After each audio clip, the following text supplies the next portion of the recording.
Assalamualaikum warahmatullahi wabarakatuh. Halo Sobat Islami, pada video kali ini kita akan membahas tentang mengenal tokoh ulama di Sumatera Barat. Ayo disimak videonya. Semoga dengan adanya video ini bisa menambah pengetahuan remaja Islami Padang Panjang tentang ulama di Sumatera Barat. Siapa yang tidak mengenal ulama satu ini? Ya, beliau adalah Buya Hamka. Buya Hamka memiliki nama asli yaitu Abdul Malik Karim Amrullah. Buya Hamka lahir pada tanggal 17 Februari 1908 di Tanah Sir. Buya Hamka adalah anak pertama dari 4 bersaudara. Anak pasangan Abdul Karim Amrullah atau lebih dikenal dengan Haji Rasul dan Safiyah. Dibayangi nama besar sang ayah, Hamka mewarisi darah ulama dan pejuang ayahnya yang dikenal sebagai pelopor gerakan Islah di Minangkabau. Sejak kecil, Hamka memang dikenal sebagai anak yang haus akan ilmu. Hamka menempuh pendidikan formal hanya sampai kelas 2 sekolah dasar meninjau. Setelah itu, saat usianya menginjak 10 tahun, Hamka lebih memilih untuk mendalami ilmu agama di Sumatera Tawalib di Padang Panjang. Sekolah Islam mendirikan ayahnya sekembalinya dari Mekah sekitar tahun 1906. Pada tahun 1924, Hamka melakukan perjalanan ke Jawa. Ia meninggalkan pendidikannya di Tawalib. Setelah setahun melakukan perantauan, Hamka kembali ke Padang Panjang memberdasarkan Muhammadiyah. Pengalamannya ditolak sebagai guru sekolah milik Muhammadiyah karena tak memiliki diploma dan kritikal kemampuan berbahasa Arab. Menuju keinginan Hamka pergi ke Mekah. Dengan bahasa yang dipelajari, Hamka mendalami sejarah Islam dan sastra secara otodidak.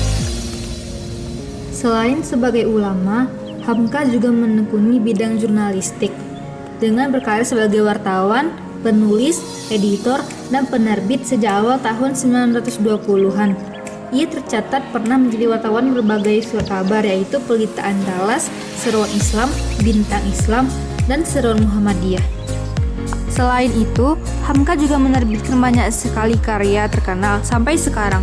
Beberapanya yaitu Tafsir Al-Azhar, Di Bawah Lindungan Ka'bah, Tenggelamnya Kapal Van der Wijk, Sejarah Umat Islam, Terusir, dan Tuan Direktur. Buya Hamka wafat pada tanggal 24 Juli 1948 di Jakarta. Sampai sekarang, Hamka dipandang sebagai sosok yang langka dan istimewa di hati masyarakat atau ulama di mata hati umat.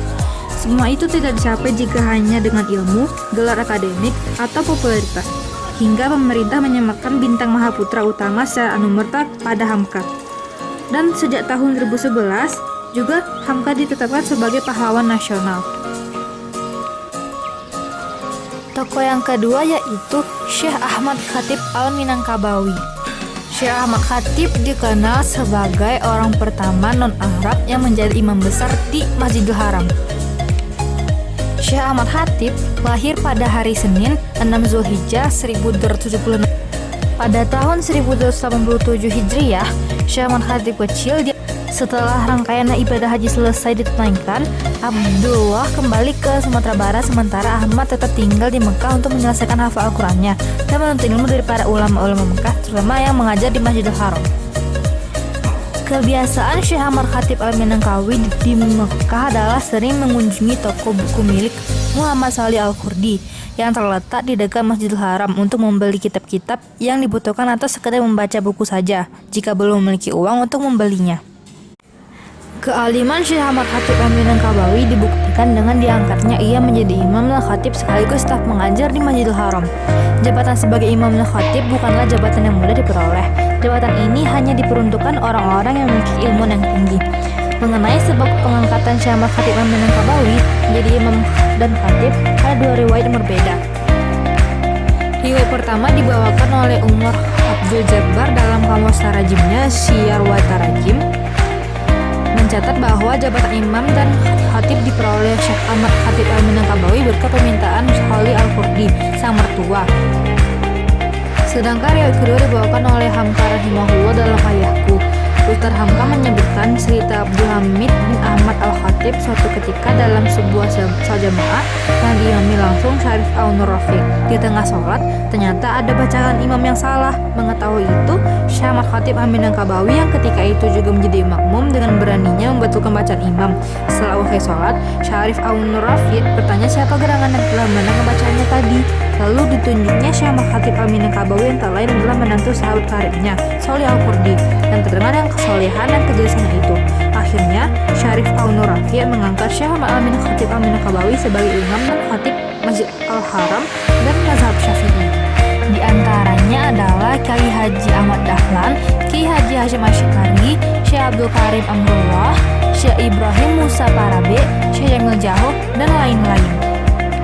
Syekh Ahmad Khatib juga menjadi guru bagi para penuntut ilmu dari Nusantara. Syekh Ahmad Khatib wafat pada tanggal 9 Jumadil Awal 1324 Hijriah di Mekah, Saudi Arabia, dengan meninggalkan banyak sekali karya. Tokoh ulama yang ketiga adalah Syekh Muhammad Jaho. Syekh Muhammad Jamil Jaho atau yang lebih kerap dipanggil Buya Jaho lahir pada tahun 1875. Muhammad Jamil dibesarkan di tengah keluarga yang kuat menjalankan tradisi dan agama. Pada tahun 1908, ia berkesempatan pergi ke Mekah untuk menunaikan haji sekaligus menuntut ilmu. Saat di Mekah, Muhammad Jamil berguru pada Syekh Ahmad Khatib Al-Minangkabawi, seorang putra Minang yang menjadi imam khatib sekaligus mufti mazhab Syafi'i di Masjidil Haram. Di tanah suci ini, beliau bertemu dan belajar bersama Syekh Abdul Karim Amrullah yang hanya Buya Hamka. Keduanya menjadi murid kesayangan Syekh Ahmad Khatib dan diberi kehormatan untuk membimbing dan mengajar murid-murid yang lain. Sekembalinya dari tanah suci, Syekh Jamil Jaho menjadi ulama terkenal dan segani karena kedalaman ilmunya dan kesolehan pribadinya. Beliau mengajar di Jaho dan beberapa daerah di Minangkabau.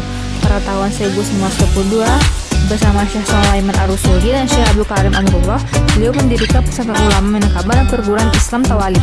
Di kampung halamannya, Jaho pada tahun 1924, ia mendirikan surau dan membuka halaqah pengajian.